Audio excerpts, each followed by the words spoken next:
Have you ever been in a situation where you feared talking to somebody about the Lord? I mean, you knew ahead of time you needed to talk to that person. And so you pondered it, you prayed about it, you planned it even. And then the moment of truth came. And at that moment, there was, hesitation, a little reluctance that sort of gripped you. You were gripped with a little fear. You ever had that experience? Like the little boy that had a part in a Christmas play, and he was supposed to pop out on the stage at an appropriate moment and say, "It is I, be not afraid." He jumped out and said, "It's me, and I'm scared to death." Well, I think that's the way a lot of people feel. And to make it worse, you look at somebody who can speak with apparently no restraint whatsoever. They just have all kinds of freedom. They're open and they just talk freely and fluidly. And you must think to yourself, what is it? What have they got I don't got? Maybe one of the cases is, I've seen a lot, is it's a new convert. And they're simply excited about the enthusiasm they have for their newfound faith, and you just can't shut them up for about 6 months, and then it wears off, and they don't talk as freely anymore. But I think most of us who have that experience look at people who do this so naturally, and we think, they're outspoken because they have an outgoing personality. They're an extrovert. They talk naturally, and I don't have that kind of personality, and that's why I have a tougher time talking to people about the Lord. So here's what I want to ask. What makes it possible to speak so openly and freely? Well, no less than the Apostle Paul had that kind of freedom and told us how he got it. Would that be interesting or what? We're going to analyze the Apostle Paul and his attitude toward evangelism. This is, I think, one of the most significant passages in all of the New Testament on the subject of evangelism at a very practical level. I have in mind 1 Thessalonians chapter 2. So will you turn with me to 1 Thessalonians chapter 2. Verse 1, "For you yourselves know, brethren, that our coming to you was not in vain, but even after we suffered before and were spitefully treated at Philippi, as you know, we were bold in our God to speak to you the gospel of God in much conflict. For our exhortation did not come from error or uncleanness, nor was it in deceit. But as we had been appointed by God to be entrusted with the gospel, even so we speak, not as pleasing men, but God who tests our hearts. For neither at any time did we use flattering words, as you know, nor a cloak of covetousness, God is witness to that, nor did we seek glory from men, neither from you or from others, when we might have made demands as apostles of Christ. But we were gentle among you, as nursing mothers cherishes her own children, so affectionately longing for you. We were well pleased to impart to you not only the gospel of God, but our own lives, because you had become dear to us. For you remember, brethren, our labor and toil, for laboring night and day, that we might not be a burden to any of you, we preach to you the gospel of God. You are witnesses, and God also, how devotedly and justly and blamelessly we behaved ourselves among you who believe. As you know, how we exhorted and comforted and charged every one of you as a father does his own children, that you would walk worthy of God, who called you into his own kingdom and glory. There's a lot in this passage, But what he's saying is basically pretty simple.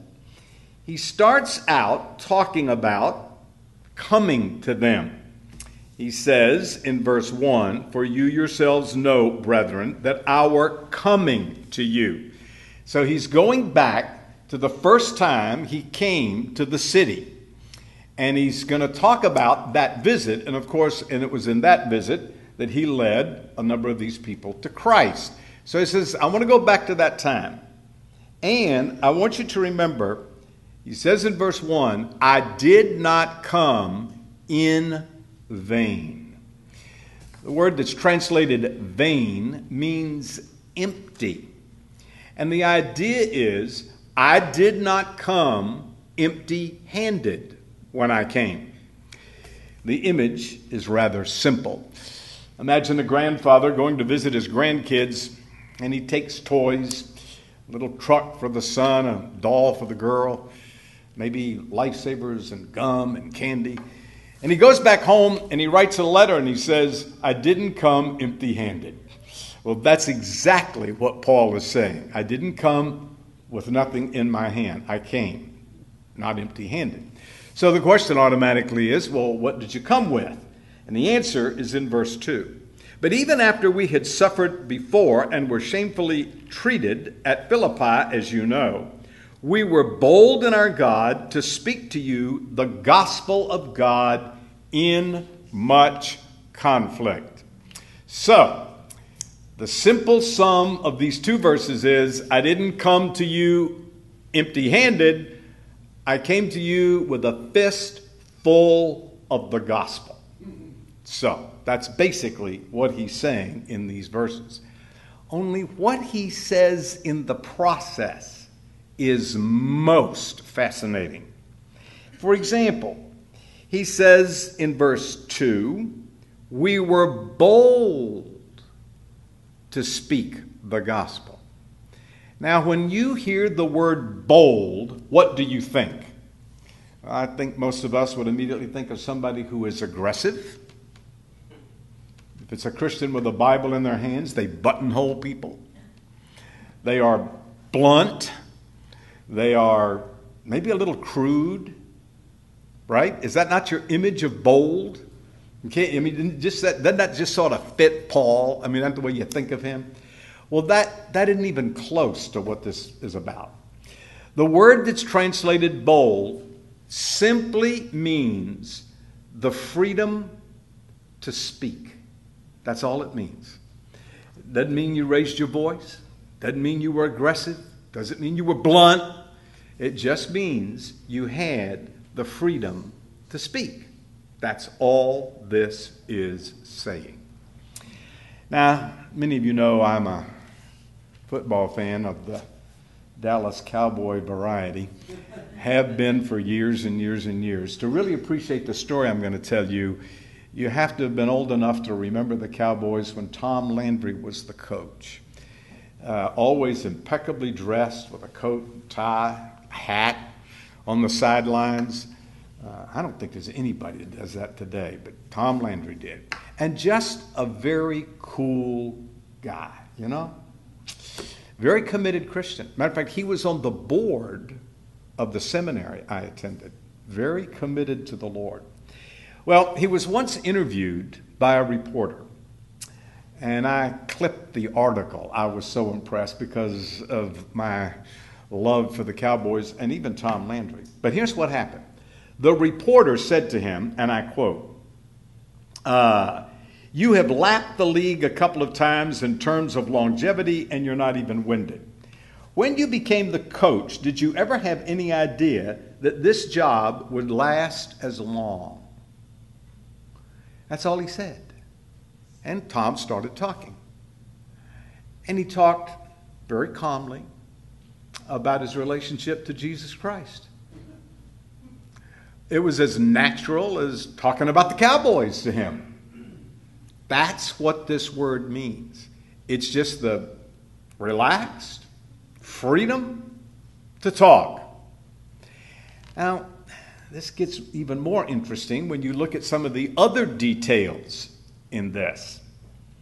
For example, he says in verse 2, even after we suffered before and were shamefully treated at Philippi. All right, what's he talking about? Well, this story you know. Acts chapter 16.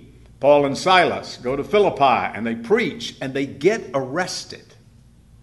And then they get beaten. Now the Jews had a rule. There was a limit to the number of stripes that you could lay on a prisoner. The Romans had no limit.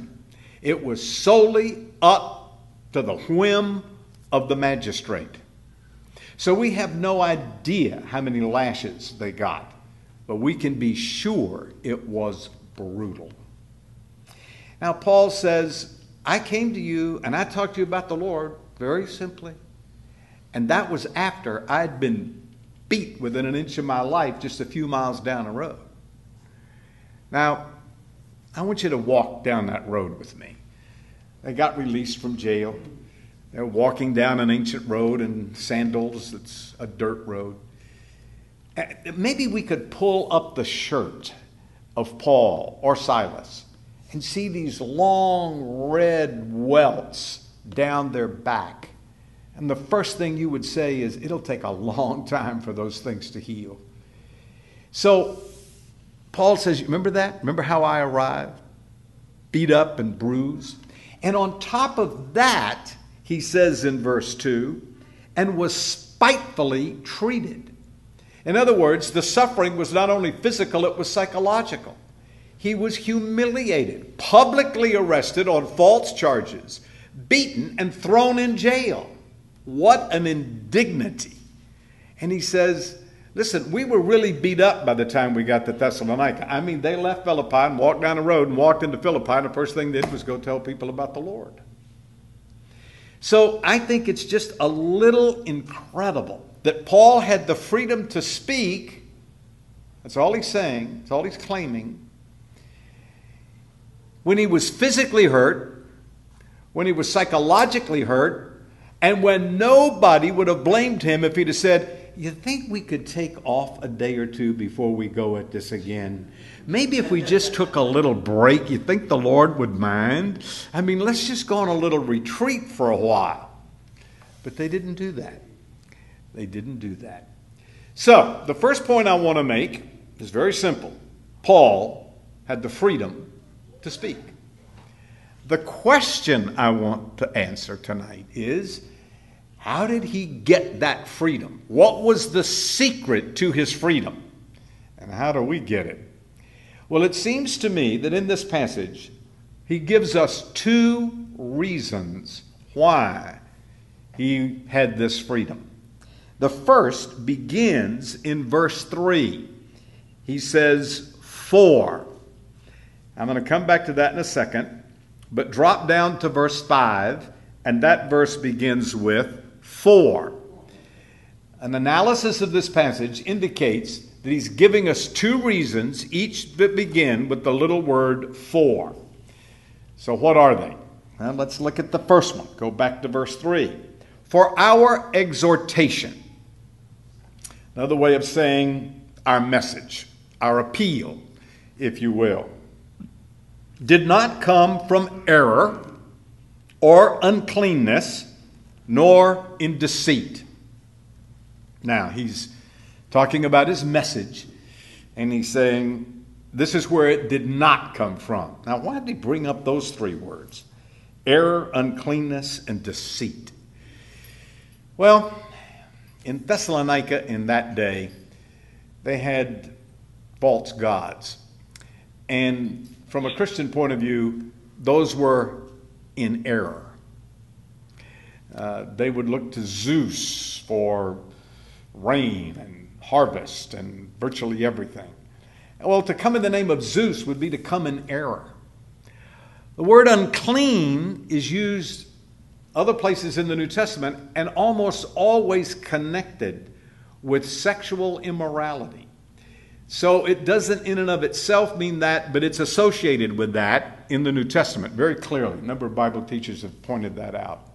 So that what Paul is saying is, I didn't come to you in uncleanness. Now, why would he bring that up? Well, in those pagan temples in Greece, in Thessalonica and Corinth and all the rest, they had temple prostitution. So he's saying, my message wasn't born out of these pagan religions. It wasn't born out of error or uncleanness.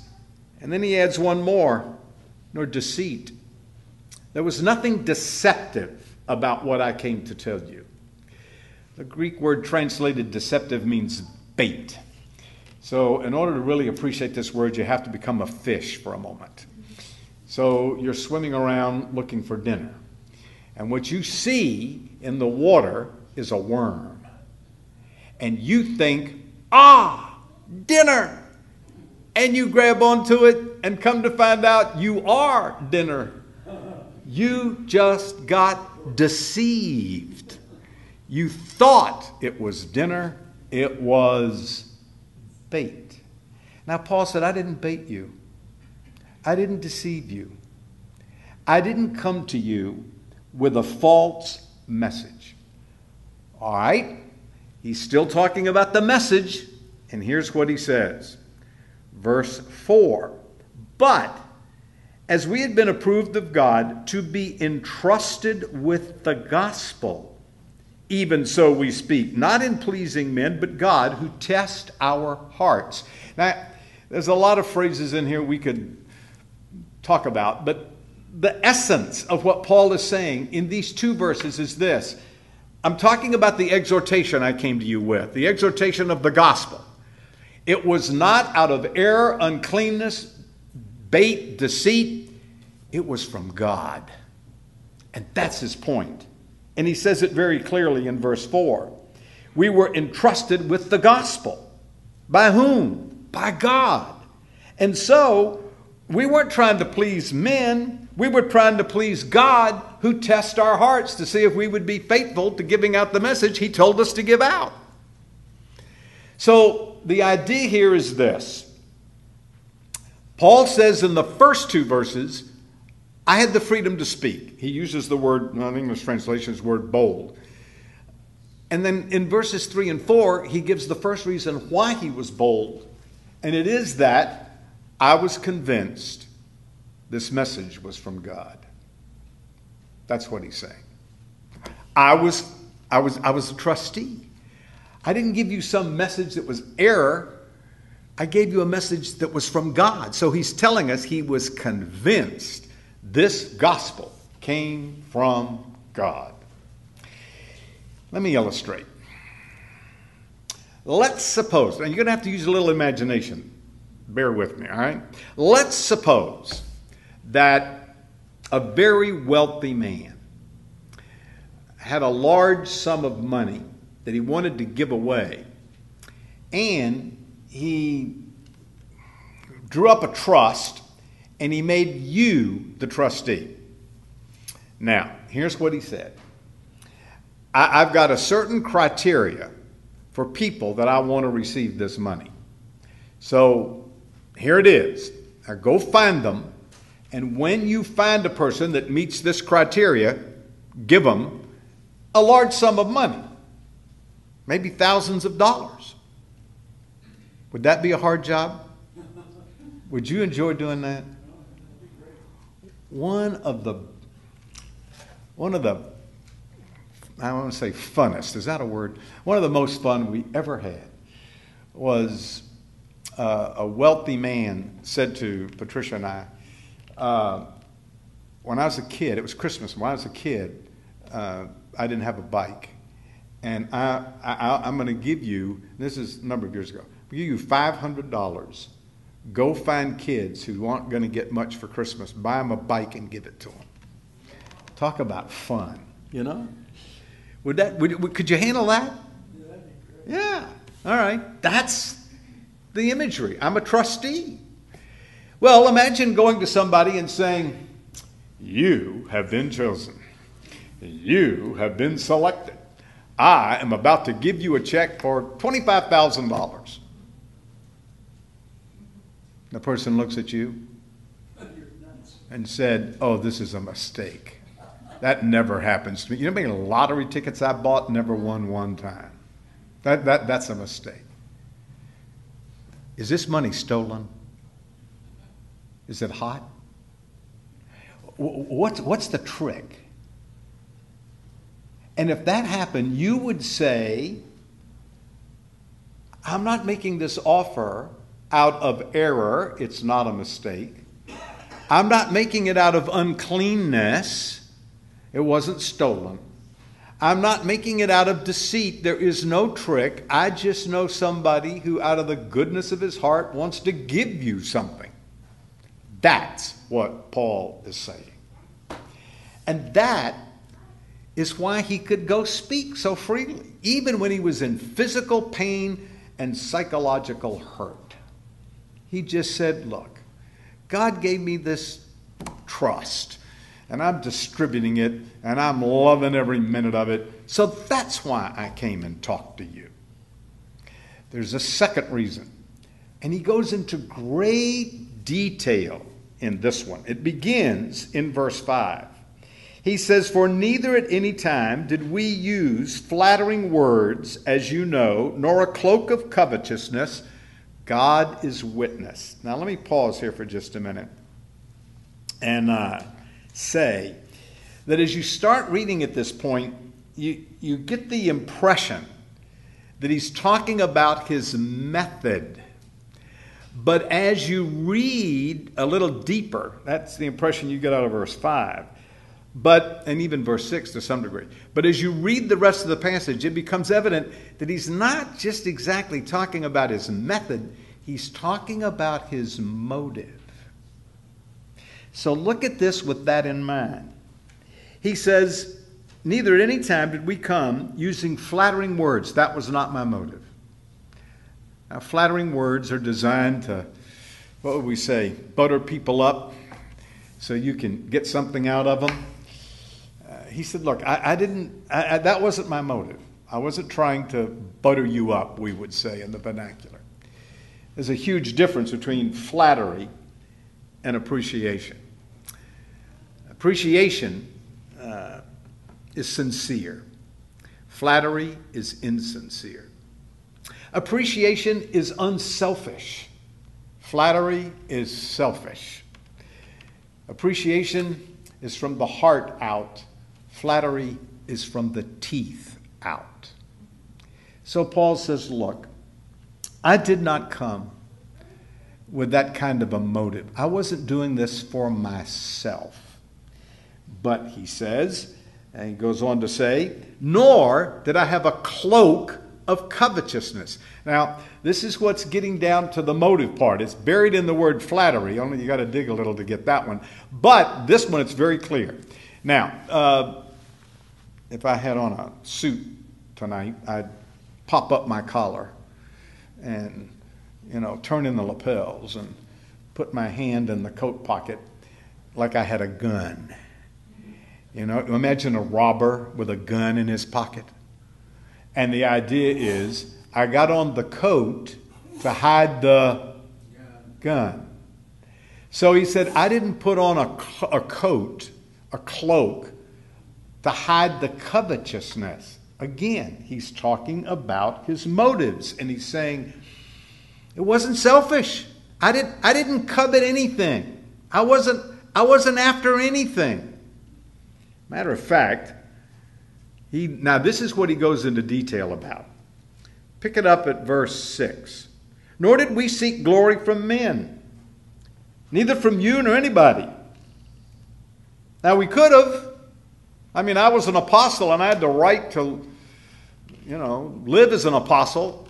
The apostles had the right to take an offering to live. I could have done that, but I didn't do that. Matter of fact, Paul's policy was that when he first went to a place to establish a church, he would not take support from that church. When he left that church, and they wanted to send him support, then he would take it. And we know that from Philippians 4, where the church at Philippi sent him money when he was in prison in Rome, and he wrote the book of Philippians to thank them for it. But that was not his normal practice, especially when he first got there. But he says in verse 7, we were gentle among you, just as a nursing mother cherishes her own children. I don't normally chase rabbits, but every once in a while I have a hard time resisting. And since this is a Bible study, I'm going to chase a rabbit. And it's going to get a tad technical for about 2 minutes, but it's very important. I am reading from the New King James translation, and it says, "We were gentle among you." Now let me explain something. There are over 5,500 manuscripts. I think the figures are now closer to 5,800 manuscripts of the New Testament. The vast majority of those manuscripts are in agreement. And the vast majority of those manuscripts say gentle. But 100 years ago or so, actually a little longer, they discovered 2 manuscripts. One at the foot of Mount Sinai, they called it Sinaiticus, and one on the back shelf of the Vatican, they called it Vaticanus. And the scholars decided, wow, those 2 manuscripts are a little earlier than all these others, so therefore they must be better. That's the theory I was taught in seminary. So they teach you all kinds of rules to figure out if there's a difference in the manuscripts, which one's right. And I practiced them. I carried around a Greek text for several years. And then I stumbled upon a book that they didn't tell me that in seminary. And I got shook. And for 6 months, that's all I read on that subject. And after 6 months, it was just overwhelming. And I finally said, wow, the majority, this vast majority, it's called the Textus Receptus of the traditional text. The evidence is overwhelming as far as I'm concerned. I'm in the minority on this. Not everybody agrees with this, but I think the evidence is overwhelming. Now, that's the Greek text under the King James Version of the Bible. The New King James is based on the same text. They just took the these and thous out and gave a little more accurate translation in places, but it's based on these 2 manuscripts. All other translations since 1881 are based on these 2 manuscripts. And those 2 manuscripts have problems. And those 2 manuscripts, in my humble opinion, have more problems than they have solutions. So let me give you a sample. In those 2 manuscripts, this verse reads, verse 7, "We were babes among you, just as a nursing mother nourishes her own children." Did you see that? Did you hear that? We were babes, just as a nursing mother. That doesn't make sense. But that's what's in those manuscripts. Now, in the Greek text, the only difference is 1 little letter. But this is critical. So I have no end of fun out of seeing what the modern translations do with it.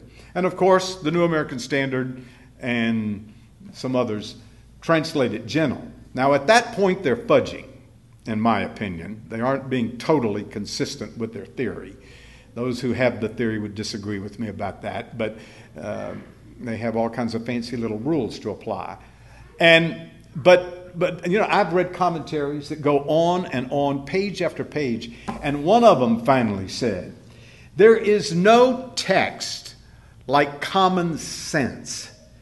It can't possibly mean babes." As a matter of fact, the New American Standard, which in my opinion is an absolutely horrible translation, and I look at it fairly frequently, it translates this young children. Well, that doesn't solve the problem at all. A young child is not a nursing mother. So, end of rabbit trail. The point is, the text should read, "I was gentle among you." And the illustration is, "I was gentle among you like a nursing mother cherishes her own children. So what's he saying? Well, in the flow of the passage, he's saying, look, my motive, that's what we're talking about, was not self-serving.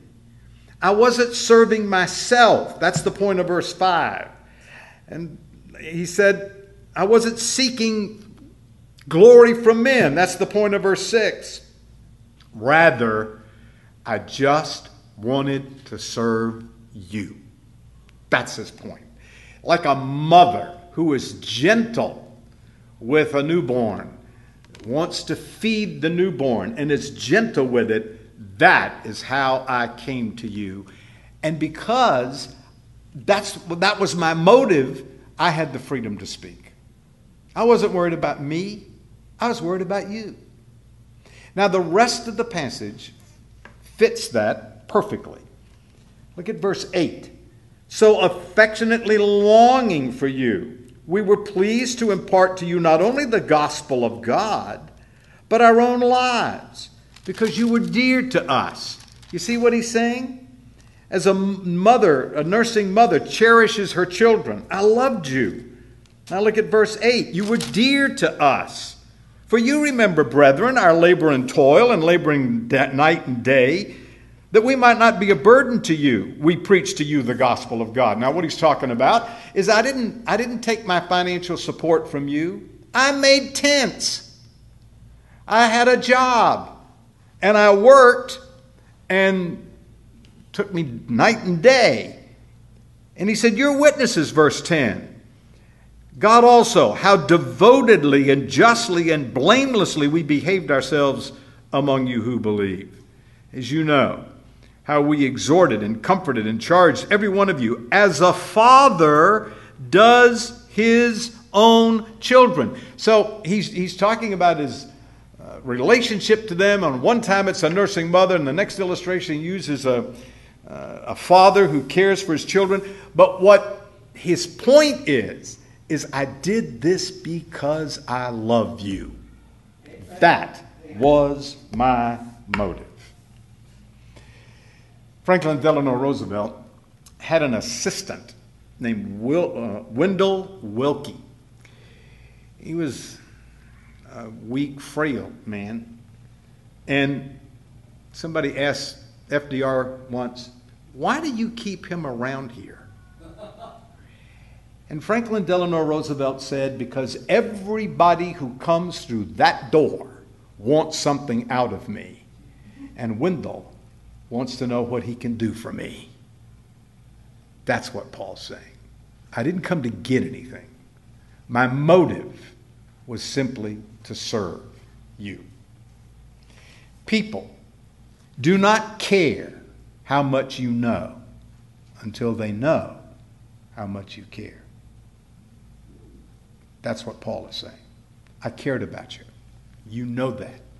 You know that because of the way I conducted myself when I was there. So, did you get all that? You want me to? Let's review. All right, here's what I said. Paul was bold. That was the first point. Even in the face of opposition. For two reasons. Number one, he was convinced that his message was from God and his motive was to serve. He was convinced, I've got a message that God Almighty has told me to preach. And I am committed to giving that message to you. So I got a message from God and a motive that's all about you. Let me make a couple of observations before I close. Paul goes into a lot of detail in this passage about working and behaving himself blamelessly and all that kind of stuff. I didn't go into that. But he spends a lot of this passage doing that. So one of the things I want to do for just a second is drop this passage in the context of the book. What's going on is this. Paul got ran out of town. He got thrown in jail. So his reputation wasn't too good, right? So what he's doing, matter of fact, in this section of 1 Thessalonians, he's concerned about their faith. If you read the rest of the passage in chapter 2 and even chapter 3, that comes very clear. So what he's concerned about is if they can hang on Paul, that he had wrong motives and he was just there for what he could get out of it, or he's a preacher that's in for the money or in for the glory of men, then the enemy has undermined their faith. And so part of what's going on here is Paul is defending himself and saying, look, you know how I behaved among you. But the way he does it is what excites me. He talks about the fact that he came to give them the gospel. And the reason he could do it, even against opposition and in pain, was because he was convinced the message was from God, and he was committed to serving them and not himself. So here's the bottom line. If you believe that the gospel is from God and not from men, and your motive is not to serve yourself, but to serve other people, you'll be much more likely to talk about the Lord. If you think about yourself, what are they going to think of me? What are they going to say? What are they going to do?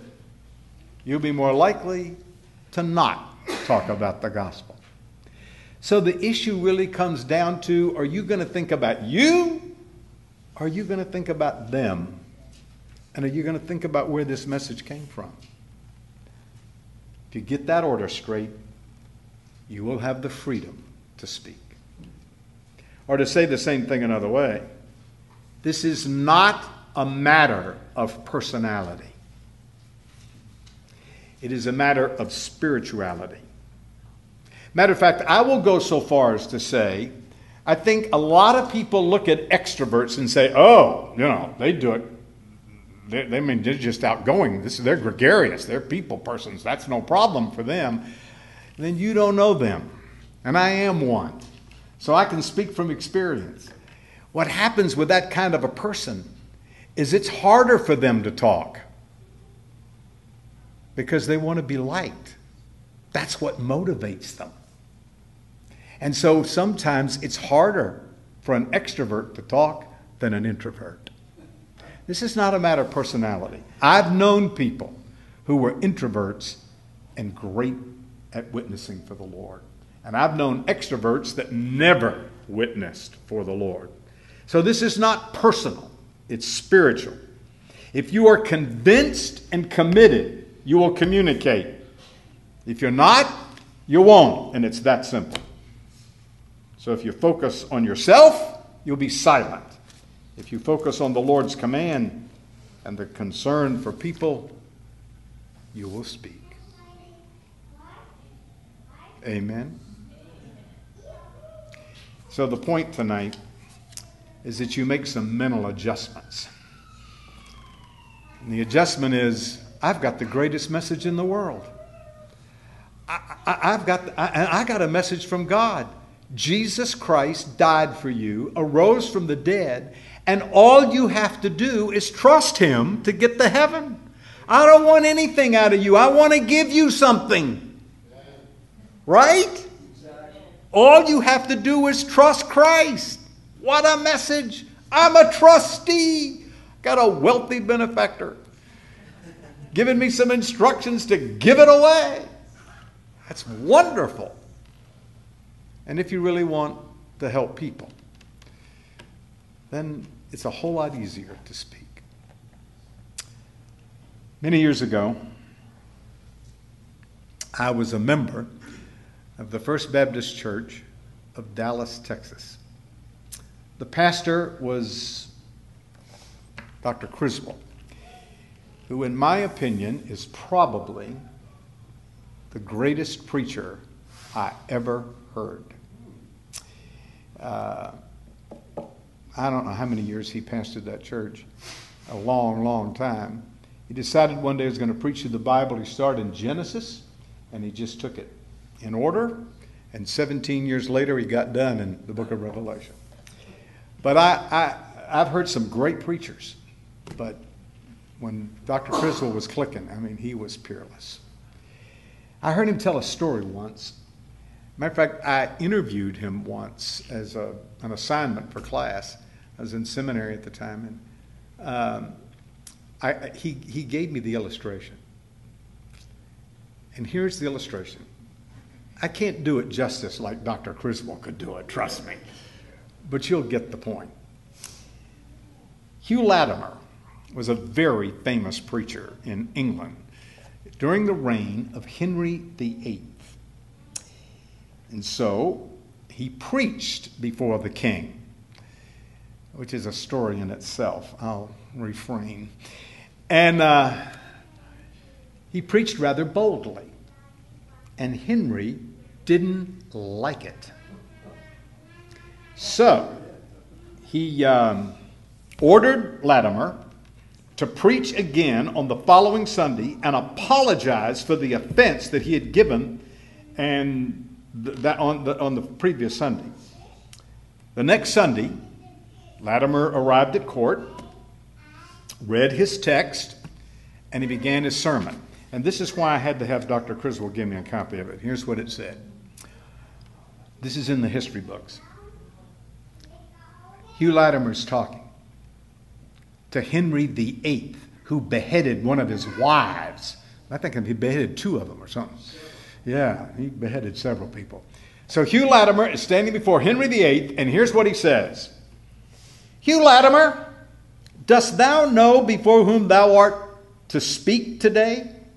To the high and mighty monarch, the king's most excellent majesty, who can take away your life if you offend. Therefore take heed that you may not speak a word that may displease. But then consider well, Hugh.